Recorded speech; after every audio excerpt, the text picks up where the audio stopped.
Slightly different environment as usual. I'm usually sitting in front of the camera, but instead I'm sitting in front of the camera on my computer. So I wanted to kind of do a video about how to edit scooter parts, not how to film them specifically, but I will throw some tips in there about filming scooter parts. But I mainly wanted to make a video about how to edit and like some of the details that are overlooked frequently, and just some overall like little tips and tricks that can help you get used to editing like a full part or like a half part or just like your own street part, park part, whatever, whatever it is that you're editing. I'm going to be using After Effects, but most of the things that I'm going to be going over can be done in most programs. Some of the more specific things can or are kind of After Effects specific, but I am just going to kind of go over a lot of basics, but a few kind of details as well. So Frankie and I recorded some clips for this. I'm going to drag them in right now. No heavy hitters, obviously. We just kind of went to the skate park and filmed a few clips to put in here. So if you're also unfamiliar to After Effects and this is kind of your first video on After Effects and you're using After Effects, this is where all your clips will be stored right here in the project folder. So you just kind of drag them from one folder into here, and then they're located all here. So to start working with the footage, you're going to make a new composition, right click and click new composition. And this is very important, all of this on this page. So obviously you're going to make the size of the video. So I'm going to just work with HD because that's what the clips are. They're 1920 by 1080p. And frame rate is extremely important. 2997 is what you should be editing at, because some clips are filmed in 60 frames per second and some clips are filmed in 30, some even filmed in 120 frames per second, and you want to keep that frame rate consistent. So when you're editing, you want to keep it at a capped 2997 frame rate, because if you render your video at 60 frames per second and some clips are at 30 frames per second, or if you slow down some of the 60 frames per second clips, you're going to notice it and you're going to see that the frames drop. But if you have a 60 frames per second clip and a 2997 composition, then you won't notice the frame drop and you'll just see the slow-mo, and it'll have a consistent frame rate throughout the entire clip. And it just looks better, and it's like small details that I notice in an edit and a lot of other people do, but maybe they don't know how to say it, or like, it just kind of looks a little messy, and this will kind of clean up a lot of frame rate issues. So if you just keep frame rate at 2997 or even 30, that's what like movies are viewed at, that'll be best. Square pixels, of course, resolution full, that's just how much it's going to pre-render when you're watching. So I'm just going to keep it at full just because these aren't super dense files. And then this is the duration. So I'm just going to keep it at that for now, maybe like 0 seconds just to make it clear, but click OK. So I'll bring this clip in first. I think it's Frank doing a backlip whip on the round rail. So I'm just going to start out with talking about when to cut in clips and when to cut out clips. So if this is the first clip of your video, it's kind of okay to keep like a longer intro, because then you can put like a bit of text in the front, or you can put a logo or something like that. So I'm just going to drag like an Afterlife logo in or something. But if this wasn't the first clip of the edit, I would say to cut it in right when I start dropping the camera. So I'd cut it in here, and if it was in the middle of the edit, I'd cut it in there, because then it kind of swoops down and has this nice fluent motion, as you can see right there. But since it's not, I'm going to keep the full length, and I'm going to put a little logo here and then cut it in when Frank gets close to the rail, like right here. Now we can go over how to slow this clip down. There are plenty of ways to do this. Some people just like to do it similar to the way you do it on iMovie on your phone. So they'll cut in a point like right here, stretch the clip to 100%. So that's like half slow-mo. Actually, I'll do 150 just because that's 2/3 speed.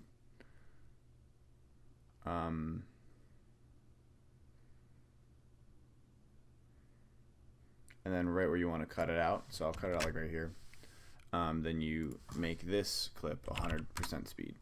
So basically I just trimmed it and reorganized the clips so that it slow-mos right here. And this method is okay, it's fast, but it's not my favorite way of doing slow motion. I like to do a ramped slow-mo, meaning that the slow-mo almost fades in and then gradually fades out. So the frame rate of the video becomes dynamic. So how to do that, you hit Control-Alt-T on the clip if you're in After Effects, and you pick an in point for slow-mo. So I'm going to pick about here, right before he hits the rail, and then I click this little keyframe right here to place a keyframe, scroll over, and place another keyframe when Frank's landing. And then so you have these 2 points where you want the slow-mo to begin and end, and then you click this little graph. And it may not look like this at first, but you're going to click this little chart down here, and you click Edit Speed Graph instead of Edit Value Graph.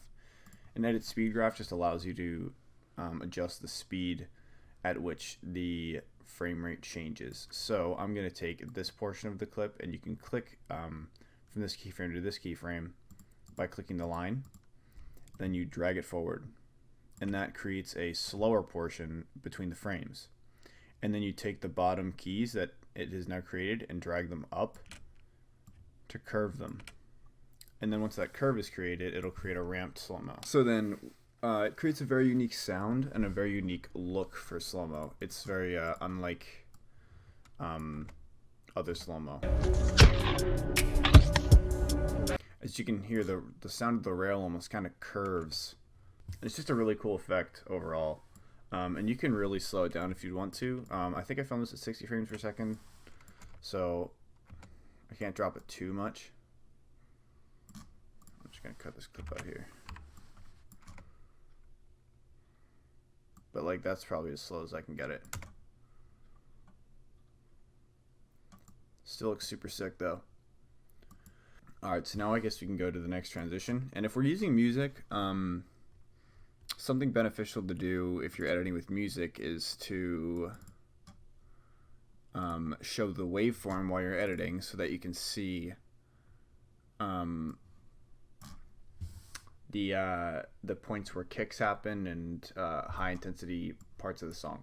So if I drag my song in here and put it into the composition, click a drop down arrow here, click audio, click down on waveform, you can see the entire waveform of the song, and all these little high points are kicks or hats or whatever. So it's kind of nice to be able to line those things up. So I'm going to drag the song a little earlier and then have it fade in, and to do that I'm going to have this audio levels.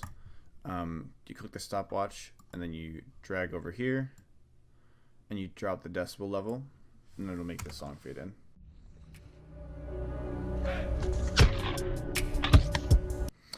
Okay, so I didn't mean to do that, but I got the timing almost perfect there.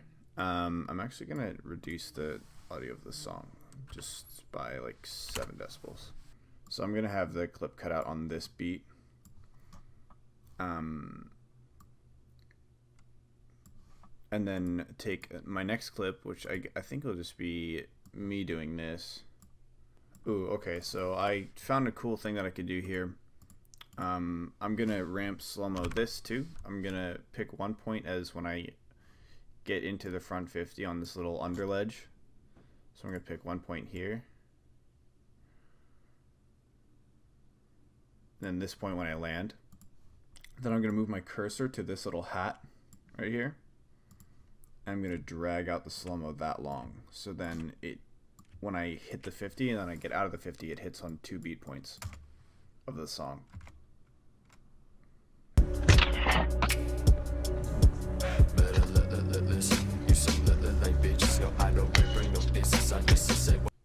And that just lined up from luck, and it'll happen a lot when you're editing. Sometimes things will just line up by accident, so that's kind of slow. You can actually see the frame rate. Yeah, I'm not a huge fan of that. I'm gonna, let's see, I'm gonna bring it over to like here and see what it looks like.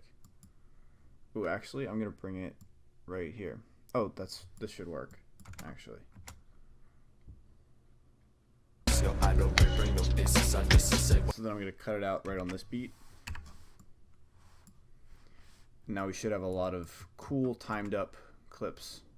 So that's kind of some basic stuff. Let's see if I want to put any other. I know I have another clip of Frank that I could show you guys. So another cool little trick Well, also a big tip for editing videos is to just kind of get creative.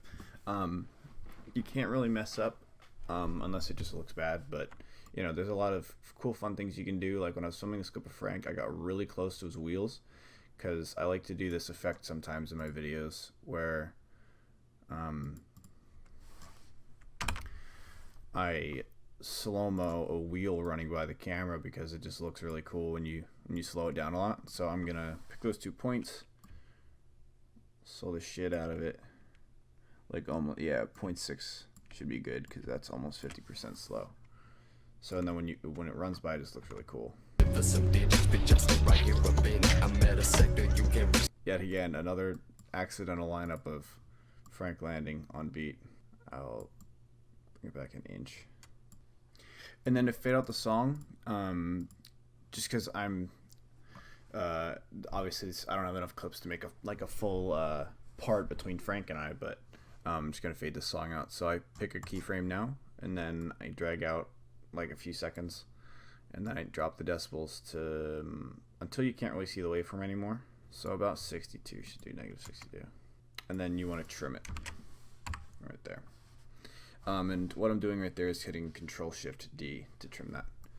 So this is what I got. I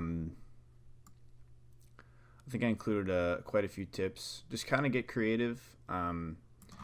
A big tip that a lot of people miss is having their composition to 29.97 frames per second. It's very important. Even if you're working in Premiere or other programs, it should allow you to render in 29.97 frames per second. It's a very universal frame rate count. A lot of people render at 29.97. So definitely make sure of that, because there are a lot of videos out there that I'll watch where I see that the frame rate is inconsistent and it just doesn't look very good. But if you want to watch a video that's already out that has extremely good filming and extremely good editing, that is great to take tips off of, watch Tommy Christiana's Scooter Farm Park Edit. Great videography, great filming. It's one of my favorite edits I think it came out this year, but it's one of my favorite edits of this year just because it's really simple. It's got great tricks. Tommy's an awesome writer. And yeah, they film it really well. A big filming tip is to just kind of try to keep the top of someone's head and the wheels of someone in frame at all times, unless you're kind of getting creative like a shot like this. But it's really good to keep the wheels and the person's head in frame at all times. So I don't head cut Frank here because it looks better just to have the subject at the bottom and the top of the frame at all times. Mostly with fisheye footage, that's important. When you're doing long lens, a lot of the times you'll have just someone's feet, or then you'll be far away or something like that. But with fisheye, it's really important to keep a good body to frame ratio, and that's a huge thing that a lot of people will notice too. Because when you get head cut, it's like the worst, especially with fisheye. Because if it's long lens and you get head cut, it's no big deal, because then it's kind of like part of the style. But when it's fisheye, it's very important to keep a good ratio between head to feet or head to wheels. So that's kind of all I got. If you guys want to ask me any questions, just let me on an Instagram. I've been editing for an extremely long time. Scooter videos quite some time, but I've just been using this program for extremely long, and I've been editing since I was like 10. I used to edit a lot of like home videos with explosions and shit, so I know what I'm doing. I've been working this program a while, so if you guys have any questions, just let me know.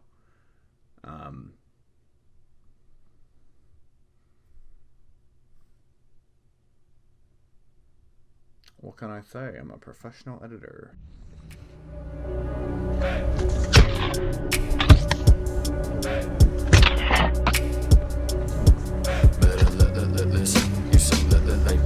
I don't bring no distance. I just say what I'm thinking while you straight flip for some digits. Bitch, I stay right here a minute. I'm at a sector you can't reach this. You born